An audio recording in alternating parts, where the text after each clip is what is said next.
Home rule league आंदोलन 1914 ईस्वी में एनी बेसेंट ने अपनी गतिविधियों का दायरा बढ़ाते हुए आयरलैंड की होम रूल लीग की तर्ज पर भारत में भी स्वशासन की मांग को लेकर आंदोलन चलाने का निर्णय लिया। बाल गंगाधर तिलक ने 16 अप्रैल 1916 ईस्वी को बेलगांव में होम रूल लीग का गठन किया।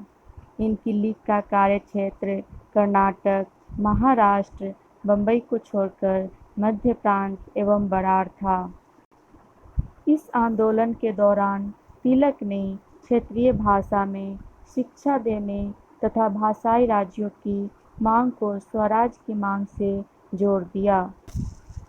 सितंबर 1916 ईस्वी में एनी बेसेंट ने अपनी लीग का गठन किया।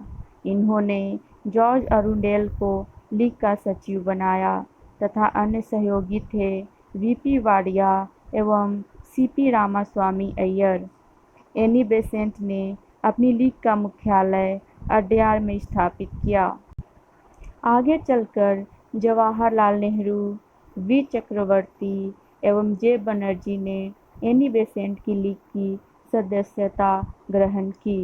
एनी बेसेंट की लीग का कार्यक्षेत्र तिलक के कार्यक्षेत्र को छोड़कर शेष भारत में था। इस आंदोलन के बढ़ते प्रभाव को देखकर सरकार इसके दमन हेतु उतारू हुई तथा तिलक के 60वें जन्मदिन 23 जुलाई 1916 ईस्वी को उन पर मुकदमा चलाया गया। मुहम्मद अली जिन्ना के नेतृत्व में वकीलों की एक टीम ने तिलक की ओर से मुकदमा लड़ा। जून 1917 ईस्वी में एनी बेसेंट, जॉर्ज अरुंडेल एवं वीपी वाडिया को भी गिरफ्तार कर लिया गया।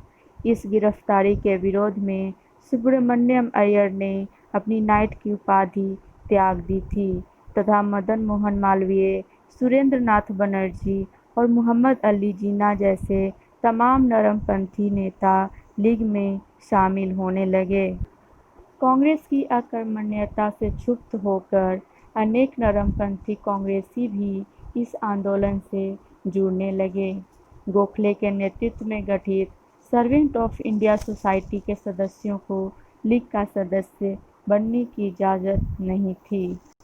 मॉन्टेग्यू घोषणा के चलते सितंबर 1917 ईस्वी में एनी बेसेंट को रिहा कर दिया गया तथा दिसंबर 1917 ईस्वी में कांग्रेस के वार्षिक अधिवेशन में तिलक के प्रस्ताव पर उन्हें अध्यक्ष चुन लिया गया। आंदोलन की उपलब्धियां। आंदोलन ने केवल शिक्षित वर्ग के स्थान पर जन सामान्य की महत्ता को प्रतिपादित किया तथा सुधारवादियों द्वारा तय किए गए स्वतंत्रता आंदोलन की मानचित्रावली को स्थायी तौर पर परिवर्तित कर दिया।